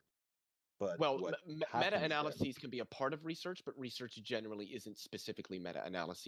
What research is, especially Yeah, within that's like what I mean. something like universal healthcare versus free market, is examining both systems and correcting for particular variables to see which variables likely But result you're not. in better qualitative outcomes and more efficient provisions of those healthcare. And it seems to me, from all of the data I have read, as well as the professionals that I have seen, on top of the anecdotal evidence, which can be taken at whatever value somebody wants to take it at, that universal systems, single payer systems, seem to be objectively better than free market systems. Yeah, but you're not accounting for the bias of people who made that research. So that's point number one. Why are you assuming You that don't there's a know- bias in the research? Because you always should assume there is a bias in any research. Why? Because the whole point of scientific research That's- is to rule out biases. That's literally how the scientific works. Therefore, that's the first thing you should look out for. So that's point number one. Point number two is in terms of anecdotal evidence that was mentioned by, I don't know your username, sorry, for your move to Texas. No, I moved to I'm glad that California. you're getting. I moved to Oh, you California. moved to California. Lived in Texas my whole Great life, though. choice. Right, yeah. So I'm glad that you're getting good healthcare, but that absolutely does nothing for the efficiency of healthcare on a mass scale. So that point is irrelevant. Sure The mere thing. fact that you're point. getting help. Yeah, glad to make it. So that's that. Anything else, Esther? You want to say something? Right. There was someone talking. I think he left though. But He did. Oh, okay. Unfortunately. Are we still talking about healthcare, or do we? Are wanna... we? I have guess to be, we can move on. I was gonna say it might sound somewhat pompous, but I do think that I've made my point. All the data seems to indicate that single payer healthcare systems are more efficacious, are better at providing healthcare at a more efficient rate to more people at lower costs than a free market system, mainly because the profit factor has been eliminated. That's true, but as I pointed out, you also literally do not have a free healthcare system in the world that you can compare that measurement against. Yes, we do. The United States. The United States don't. is The a free United market healthcare system. No. Wait, so let No, me it's ask you a not. question. Is healthcare provided by privatized insurance companies, by the government? In the United States. Say that again. In the United Say that States. again. In the United States, is healthcare provided by privatized insurance companies operating within a larger market framework, or is it provided directly by the government? That's irrelevant to my point, because so long It's as you have literally government not, intervention. because in the former would be free market, and that's exactly what we have. The latter would not. The fact that the industry is regulated doesn't make it free market. You can have free markets that are still regulated. Because under your definition, literally no industry in the United States is a free market, and that's just not true. Well, I mean, That's exactly my point. Countries with non-universal insurance systems are the closest thing you're going to get to a free market healthcare system in the modern world. Exactly. are areas like Bangladesh, Burundi, the DR Republic of Congo, Egypt, Ethiopia, India, Indonesia, Jordan, Kenya, Nigeria, not Niger, Paraguay, the UAE, Tanzania, Uganda, Yemen, you got the whole map. You got the whole map. one of these, listen, one of these, the last one of them is not like the others. The United States of fucking America. That's still an These are irrelevant all point. You don't have these to are all remember. third world countries, with the best one being debatably Paraguay to live in, or the UAE. But in the UAE, there is such a horrible wealth inequality. One of the best one is probably Paraguay, dude. And then on that list, you also have the country with the most wealth on the planet, the preeminent world hyperpower, the best fucking country with the biggest dicked population, the United States. And they don't have free healthcare. We're on the same level. USA, but we don't have healthcare. I've heard people describe Yemen as the worst country on earth. I just want to ask just one question. To Psych, you've said that the US doesn't have a free market healthcare system. What healthcare system does it have? It is a mixture. Well, it's continuously being breached more and more by different governmental interventions. Good. That is also a part. Go. Very nice of you to shout. It's also continuously being tampered with by both Congress and Senate, if I'm not mistaken. I'm not sure about that. So unless you remove all of those, you're not gonna have a market healthcare system. Okay, so what you said is that the system, which you failed to kind of quantify or to specify exactly what it is, you said that it's being tampered with by like Congress and by the Senate, but what is the system that is currently in place that is currently being tampered with by Congress and by the Senate? Well, it could be something like it's kind of like what we describe in America's capitalism, which is Crony Capitalism. So it would be something like that in terms of. Hold on. What's the difference between capitalism and crony capitalism? Like, the capitalism that exists today in the United States is significantly less predatory than the capitalism that existed like in the early 1900s. Capitalism is inherently crony. It's inherently predatory. That's the problem with capitalism. No, this distinction between capitalism and crony capitalism is like it's almost like purely aesthetic. It's not like a real. It's a rather superficial. Anyway, go ahead. I'm sorry. No, you're fine. What is crony capitalism? What is that? Well, again, it's just capitalism. So that would be capitalism. Please don't scream. Go ahead.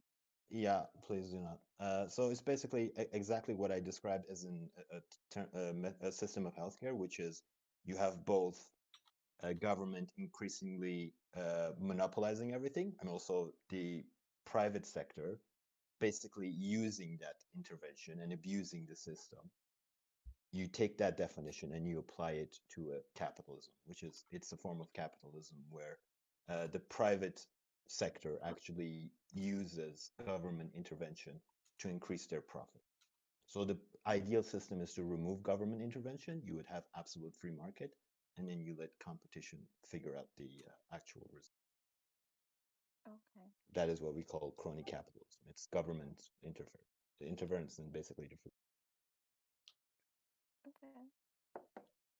So I did have a question. Oh yeah, go ahead. So, what would you say to the fact that people were significantly worse off in a capitalist society, especially here in the United States, until the government stepped in and started regulating those businesses and ensuring that they were providing a decent means of living, a decent standard of living to working class people? I would say that's a myth.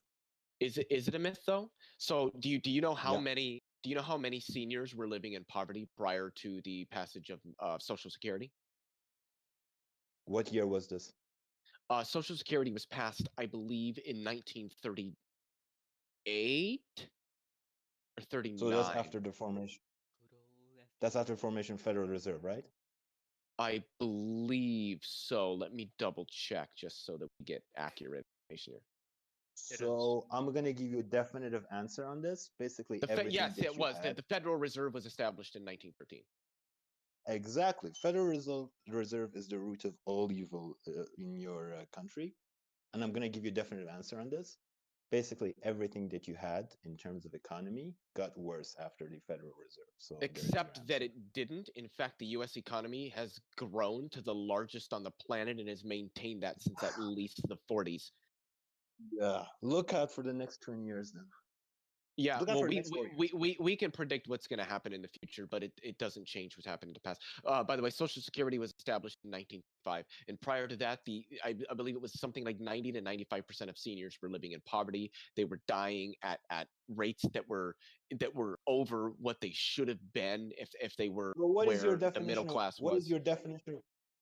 What's your definition of poverty then? Because this is I actually very I would go with what is traditionally defined in terms of economics and poverty, where the line set by government institutions. Obviously, what it was back then is different than it is today due to naturally the inflation of the U.S. dollar. right. But So and do and you that's what they're trust? going off of. So you trust the government to set a definition of absolute poverty, and then you Well, expect the government to of claim they're helping absolute that poverty, of and then absolute and poverty, no, but a reasonable definition for what all sorts of poverty. financially, what reasonably a definition for what can be reasonably considered poverty. I don't think that our government has done a terrible job of doing. I don't view the government as some evil overseer of society that's That imposing is its will on everybody, especially here in the United that is States. exactly I how they don't. do I would rather there not be a centralized state, but right now we kind of it. have to work with that. So I would just rather improve it than just sit there and bitch Why and do you have complain to about work what with they it? do. Do you want to abolish all governmental authorities? As much as possible? Yes. Cool, See, you're willing to make it possible. What did you Yeah. say? What was your counter argument to his position? That's impossible. You can't get rid of governmental authorities. You can get rid of what various Can I anarchists ask? He have said in the most. state, but you Hang can't on. get rid of governmental authorities. yeah, you can get rid of like What's your centralized bureaucratic institutions, but you're not going to be able to get rid of governance in and of itself. Not even in an Sure. anarchist yeah? society. Sure, Anarchy but doesn't mean there's no My governance. It just means that it isn't centralized into some sort of bureaucracy or institution. sure, but most. my answer was as much as possible, which is pretty definitive in its own definition. Well, yeah, I honestly I would agree with you. We should You're minimize the Yeah. centralization of bureaucratic institutions over You're society. I think that would be cool. But right now, I don't think that that's feasible in society right now specifically, but I do think that we should work to that.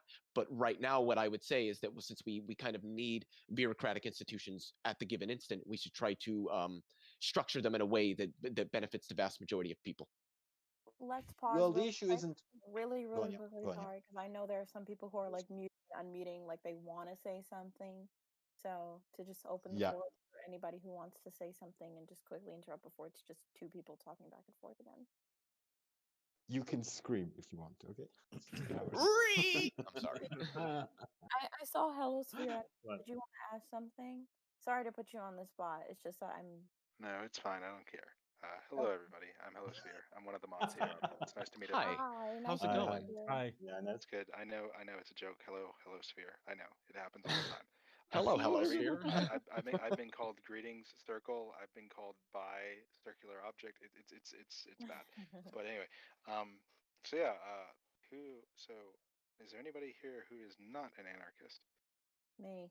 I am not an Oh, I anarchist shouldn't have at the said it. Yeah, given I'm not. instant. The closest that I get to anarchism would be that I am an anarcho-syndicalist, but that is only one half of my sort of socio-political ideology, the other half being market socialism or libertarian socialism. Okay. Yeah, I'm not. I'm not an anarchist at all. I mean, yeah. Look, me and Leo, like on politics, are like I'm sure there's some like minor differences, but I mean, like basically, I'm gonna just throw out a number, probably like 95 to 98% agreement. So Yes, like, yeah, definitely. I would probably just kind of parrot what Leo said. I'm not in favor of like, yeah, of like the like more traditional version of anarchism, but yeah. In other words, Stephen is saying that, like me, he is based and bread pilled. I'm a boy. Yes, absolutely. I'm a boring He old says market something about Kropotkin. I'm gonna. Anyway, but okay. market socialist personally.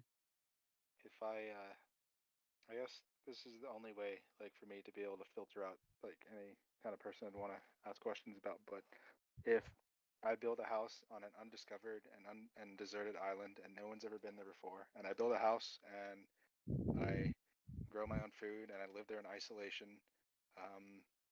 Do any of you have a problem with that, and/or want to engage in violence against me? No. It depends. No. Okay. It depends on what. It depends on a lot. I don't, but I'm pretty sure plenty of other people do. Some people would just because you have something they don't, but Yeah, I mean, just for kind of purely like petty reasons, maybe. But yeah, no, I don't. but what I would say is, you know what, fuck them kids, man. Do you? Yeah, Okay. like if you're Yeah. living on Yeah, I an agree with that. undiscovered island and you've built a house for yourself and you're able to sustain yourself, Yeah.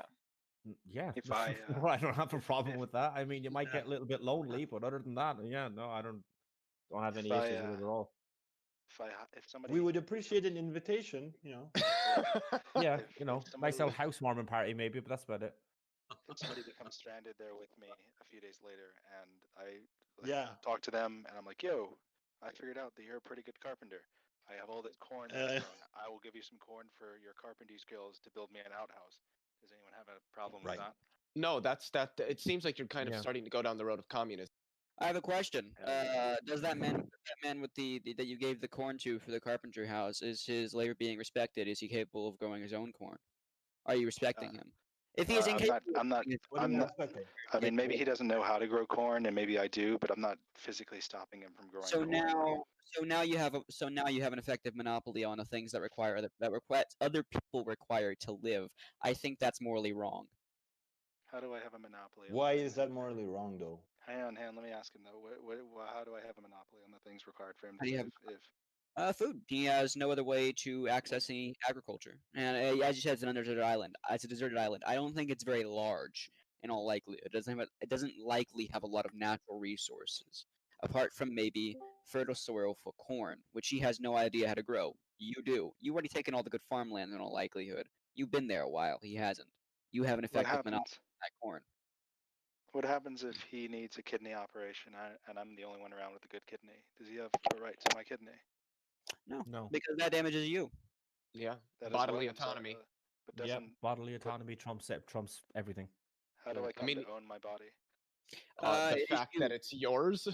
Okay, Yeah. is your body a scarce resource? Yes, but how do you establish that? How do I Okay, establish is your that? body It's a your How body. many No. bodies do you have? Okay. Let's not tackle each other. Guys, one by one. All right, how many bodies do you have? Just one. Okay, that's a scarce resource. There's only one of it in the world. It's the most scarce thing you can ever have. Spirit. I mean, Well, other than like all the, I mean, other than like, like the I would- dinosaurs, that's the most scarce thing ever. I would kind of go with more of like a kind of a straightforward thing of like all surgeries. Look, there's a degree, and it's it's not certain for like all of them, but with all surgeries, there is a risk element, and something could go wrong, and you might like end up dying on the operating table because of that surgery. So I don't think that anybody should have the right to force you to get under the knife or to do any sort of a surgery, even if that means that somebody else dies. There's nothing to, because I mean, like, other than that, you're like, it's like not even to kind of straw man you, it's almost to kind of steel man. If somebody, and I'm not even necessarily saying you, if somebody was to argue that, okay, well, if this person needs a kidney and you're the only match that we found and they only have days left, you need to donate. What you're essentially arguing for is like forced organ, what's the word I'm thinking of? Donating.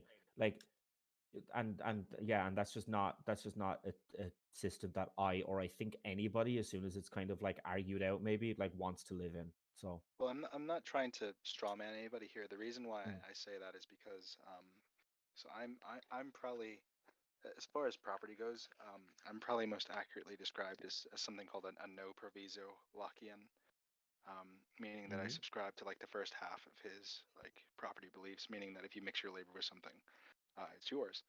And so I think that like this is like the language here is a little idiosyncratic, but like I think I mixed my will with my body when I was born into it, and I think that I might thereby mix my will with any number of acres of land, and so I wonder if I've done that, then what entitles somebody who's never done any of that to ownership over those things, even if they are starving?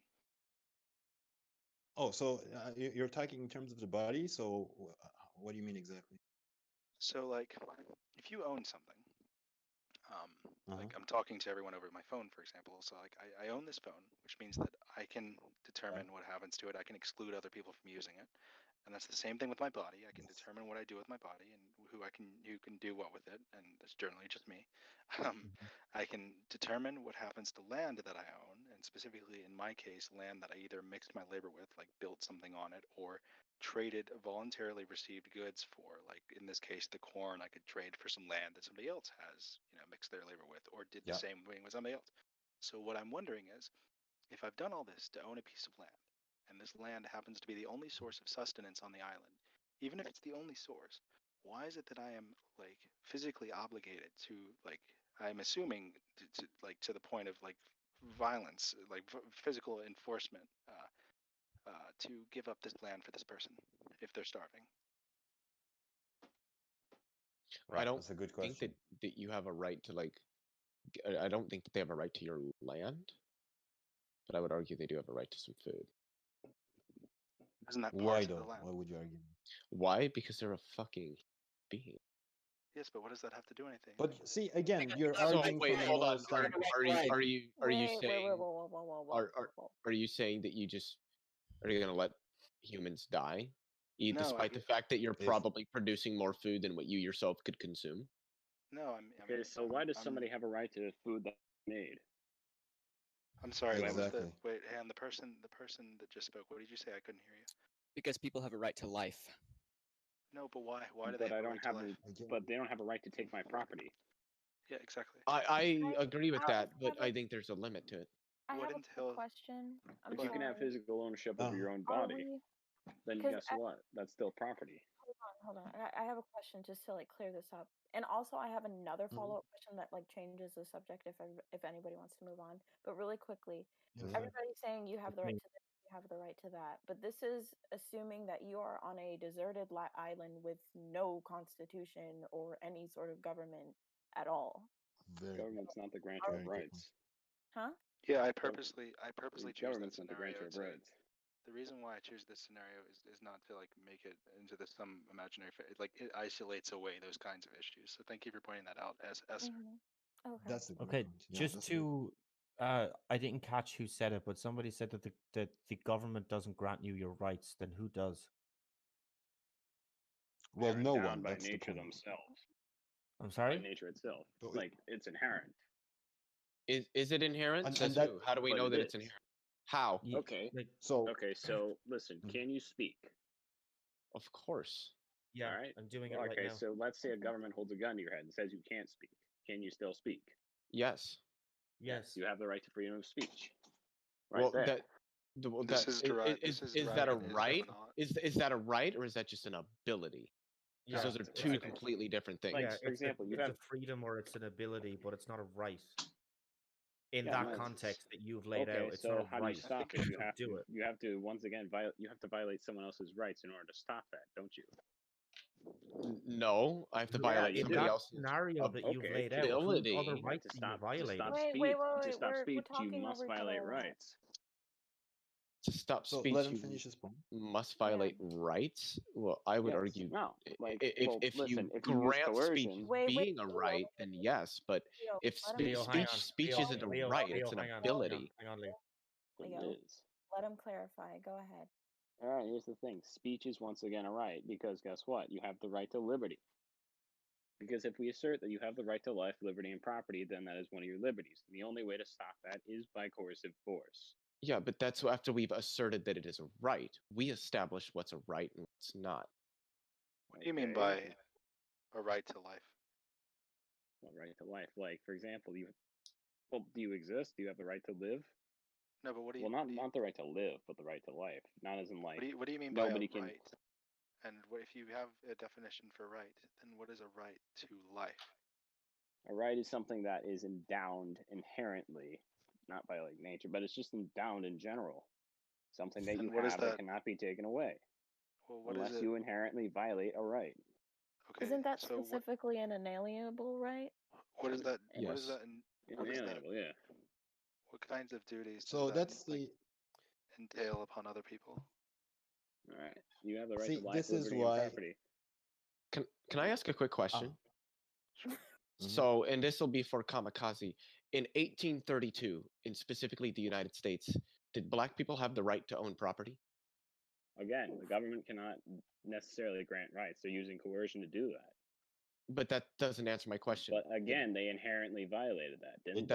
does. That doesn't answer my question. But it does, doesn't No, it? it doesn't. Because all you No, have it to do is doesn't. move the goalpost. No, it doesn't. Yes, I'm it does. not. Yes, No, it does. you're Yes, you're it does. dodging. You're dodging the Wait, question. blah, You're blah, blah, dodging blah, the blah. question. Look at Let's what you're- not play look what that you're doing. game. You're moving the Did fucking black goalposts, people? like Did some black sort of- people? No, I'm not. You think I'm Yeah, moving the you're moving the goalposts, but what I goalposts. did is I offered a scenario that you did was can't I- answer, and so you're just refusing. Guys, No, you're moving the damn In goalposts like some 1832, sort did of black bitch people shit. have the right to own Everyone property? stop Yes or no? talking for a It's moment. a closed-ended Please, question. Yes, but they everyone were not granted stop it by the. They were not allowed by talking the state. Time to for turn up a later. Guy- moment. Thank you very much. Okay. So one person says you're moving the goalpost, the other person isn't. So Leo, you can finish your point really quickly. Well, it wasn't a point; it was a question. In Well, I mean, 1832, in the yeah. United States, did black people have the right to own property? Yes, they had the inherent Okay, right to, so but the how come they government did not couldn't? allow them to. The Well, government see, but literally the said, government "I'm gives you going your to shoot rights. you if you try that." They will Yeah, shoot because you they if you didn't try because that. they didn't have the right. No, because the government Yes. can't grant Well, rights. They didn't Well, take away a it right; they ag- suppressed it the government through does grant coercion. rights, though. But Can it I can't. can I Yes, intervene here? they Can I do. intervene here? Yeah, All go right, ahead, please. Kamikaze Leon. So see, this is the issue that we had this exact same issue with the whole healthcare argument, which is the phrase right itself is confusing you guys. So the It's reason not that the confusing framework me. that I'm No, it's not confusing me, but thank you well, for the insult, though. It's not confusing anybody. I didn't mean it as an Confusing me, I'll insult. tell you I mean that. I mean it I meant it's I derailing don't the know what other conversation. possible way you could have meant that, but carry on anyway. Well, I guess that's a personal issue. But what I mean is Not a the personal reason issue, it's that just basic understanding of the English language, but okay. English is my third language, so sorry for that. Okay. So see, this is why the framework is sort of convoluted. When we're talking about the right to protect your privacy, that is to an extension your control over the things that in the course of your life you're contributing to and you're allowed to have a certain level of control over. So the body is a very, very good example of that, because assuming you're born with a body and you don't do anything, you just basically live off the jungle and you eat stuff from trees and stuff like that, you still have control over your body, right? And what we do with simplifying the right argument is that we extend that to things where you put your labor into and therefore you have a control over. So if you look at it from this specific point of view, literally everything outside of that, if you call it a right, just confuses things. You are born, you have the right to life. So I would redefine that as control over your body, and I would find it confusing if somebody disagrees with that. And then when you're born, up to a certain degree, you're allowed to gain labor, gain land, gain whatever you have throughout your life. So that is your basic right. And this is where, when we have powerful governments, a conflict of right enters the framework, which is, I think, Leo, that's where you're like derailing the whole conversation. It can be a little bit I confusing. wasn't derailing anything. I No, just I have mean- one I point mean, to make. I just want to say that the now. I will, of contradiction course, of- let you finish. I just want to say that I just have something to say afterwards. Carry on. Go on. Yeah, I would love to hear that. So what? Sorry, I forgot your username. Kamikaze is basically pointing out is that when it comes to your question about when Black people weren't allowed to own something, if you remove the government from that equation, Black people are still capable, to a relative degree, to have control over whatever they own and whatever they work for. So, quick question: Does if that there make was any- no if there was no government, Leo, I in the said same that I time wanted period, to say something. yeah, Come but on, man. this is a really good point. In the same time period, if there was no government, do you think that Black people still would have been allowed to own property? Because I would argue Yes. no. And the funny thing is Why would you- rights. When we're talking like from a philosophical standpoint, rights are normative, meaning that they're not inherent. It's like Well, that's why I don't like. In ethics, like normative ethics and everything, right? Yeah, rights are normative, so that they're not considered to be inherent by the vast majority of professionals that would be talking on the subject. Go ahead, Stephen. That is exactly why it convolutes hold all on. discussions. Go ahead, because you Stephen. just hop on more rights and rights. Wow. Right? Go on. You want to say something? So you had said that we all have the right to life, but that you would change that to say that you have the right to control your own body or something on those lines. Am I in the ballpark? Yeah, I think that's a way more practical definition to not get confused while you're arguing with something. Okay. Then Or for I'm so happy to hear that you have changed your position and that you are now pro-choice. Well, yeah, from my perspective, Hey! yeah, I would say I'm pro-choice. Awesome. We were on that for a while. Can I Yeah. suggest like the question for everybody to talk about? Sure. Go ahead, yeah. So, like way earlier, probably like 30 or 40 minutes ago, we were talking a lot about like decent, like basic rights and like basic standards of living and like a decent Right. standard of living. But what would you guys consider to be a decent standard of living It depends on the society, in my opinion. in your Depends on ideal what it You're society? talking about like a minimum level of good standard of living, right? Yeah, pretty much. Like in your ideal Like a society, tolerable. what is a decent standard of living? I don't know if I'm saying that right. It doesn't sound right, but like decent life, like living standards and like, you know, what things that people would be able to afford to buy in like a basic standard of living. In my worldview, it would be free and what's the word I'm looking for? Unmitigated. I don't think that's the word I'm God damn it, why am I having this problem tonight? I don't know. Free access to things like clean water, clean air, shelter, healthcare, and the ability to pursue one's goals and destinies as they see fit within the framework of some rule of law that itself does not infringe on what we have decided are rights for the people living in that society. Do you frequently experience performance issues? What? That was a creepy line. That was a really creepy question. I don't even know what it means. Depends on what It action I'm basically- performing.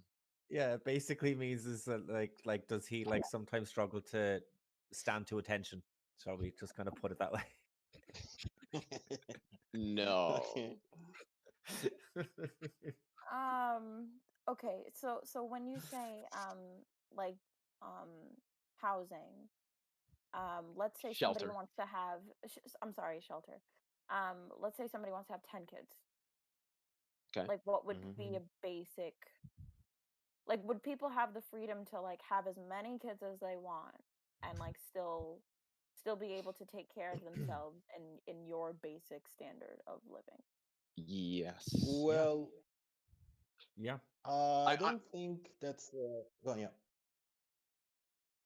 I was gonna say I would Go say on, Leo. yes. I would say yes, but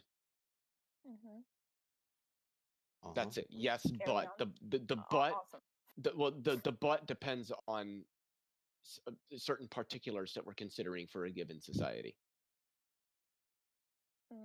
So I mean, if we're talking in a society where there's like way more people on the planet than what the planet could reasonably and our cohesive societies could reasonably constrain, then I would say yes, but there should be a limit. So I mean, the yes, but the but part depends on what particulars we're granting for that society, what conditionals we're granting. Okay.